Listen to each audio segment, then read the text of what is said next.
Bonjour à tous, bienvenue sur Psychobrio, la chaîne où je parle des relations entre personnes au niveau psychologique. Avant de commencer, si vous ne l'avez pas déjà fait, n'oubliez pas d'appuyer sur le bouton d'abonnement ci-dessous. Aussi, n'oubliez pas de cliquer sur la cloche de notification. Cela vous informera à chaque fois que je télécharge une nouvelle vidéo. Ainsi, vous ne manquerez de rien.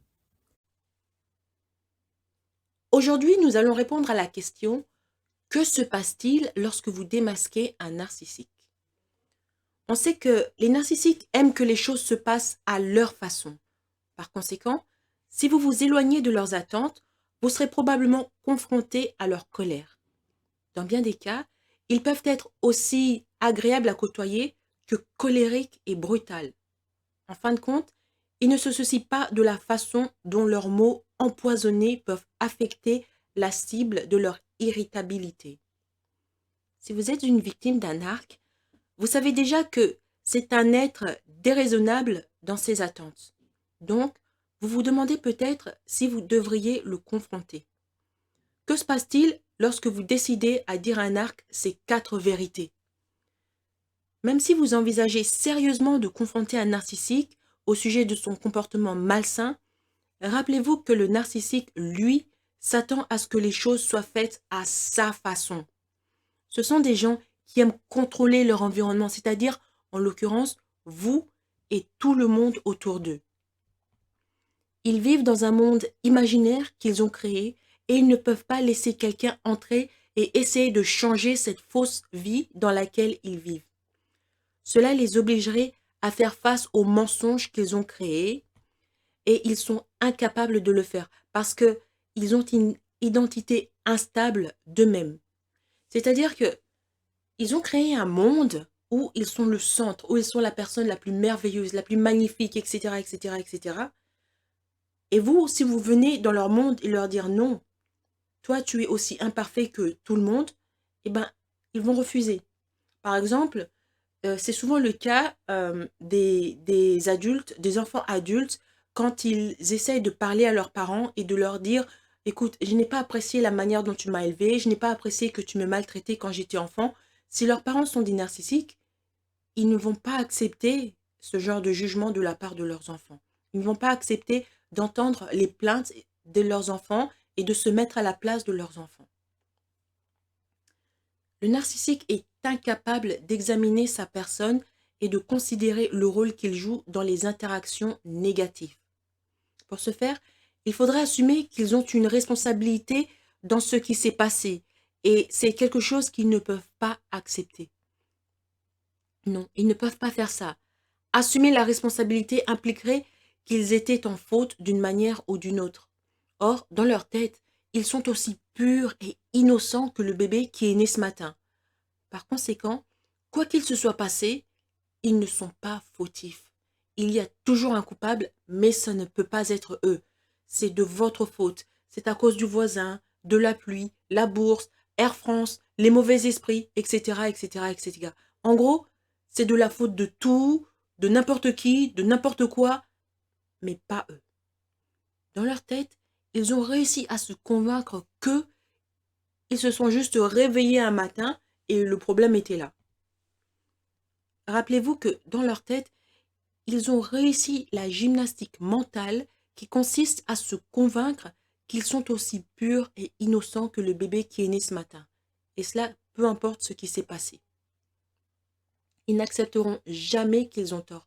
Parce que avoir cette croyance les exposerait comme ayant des failles. Or, le narcissique passe toute sa vie à essayer de faire croire aux autres, y compris à lui-même, qu'il est supérieur et exempt de fautes.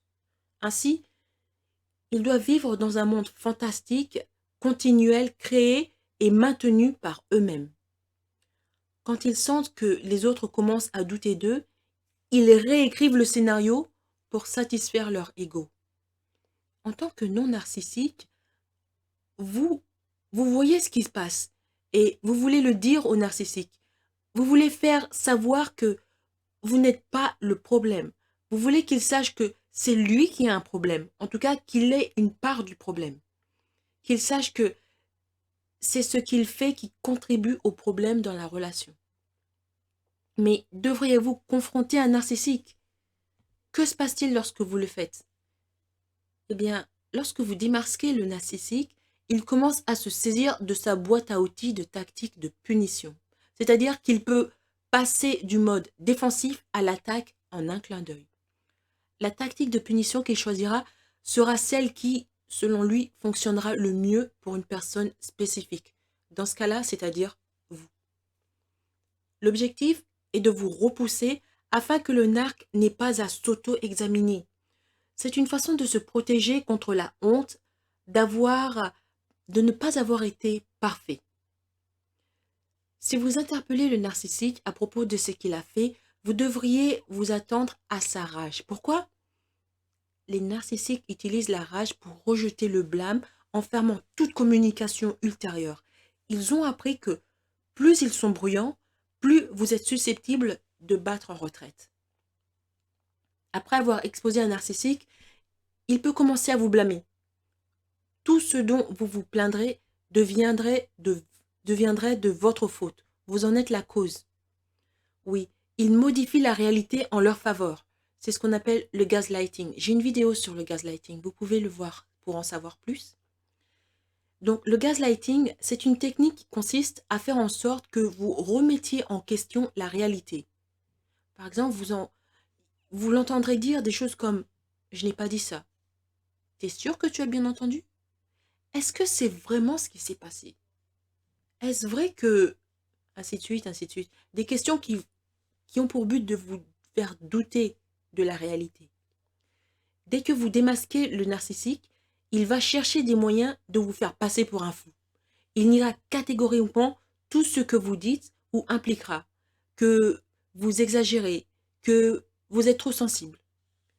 Vous imaginez des choses et tout est dans votre tête. Si vous commettez l'erreur de douter de vous-même, alors il ne fera qu'introduire plus de doutes dans votre raisonnement. En fin de compte, quelle que soit la technique utilisée, toutes les réponses du narcissique incluent le fait qu'il ne prend pas la responsabilité de ses actions. Dans sa tête, il n'est question que de vous et de ce que vous avez fait de mal. Il vous fera passer pour un fou, pour une personne en qui on ne peut pas avoir confiance, pour une personne qui invente des histoires à dormir debout. Et si tout le reste échoue, eh bien, il s'engagera dans le traitement silencieux. Couper toute communication avec vous par le traitement silencieux est la forme ultime de contrôle, car cela non seulement vous empêche de pouvoir en dire plus, mais aussi ça vous empêche de vous défendre. Donc, pour conclure, on voit que démasquer un narcissique n'a vraiment aucun avantage. Ce sont des gens qui ne sont pas assez humbles pour reconnaître leurs efforts et faire des efforts pour changer. En les démasquant, vous vous exposez simplement à plus d'abus mental et à la ruine de votre réputation. Cela peut être difficile à entendre, car cela peut signifier que il n'y aura peut-être jamais de justice en regard de ce qui vous est arrivé. Mais c'est comme ça que sont les narcissiques, et 99% d'entre eux ne changeront pas. Au plus tôt vous accepterez cette réalité, le moins de peine vous vivrez.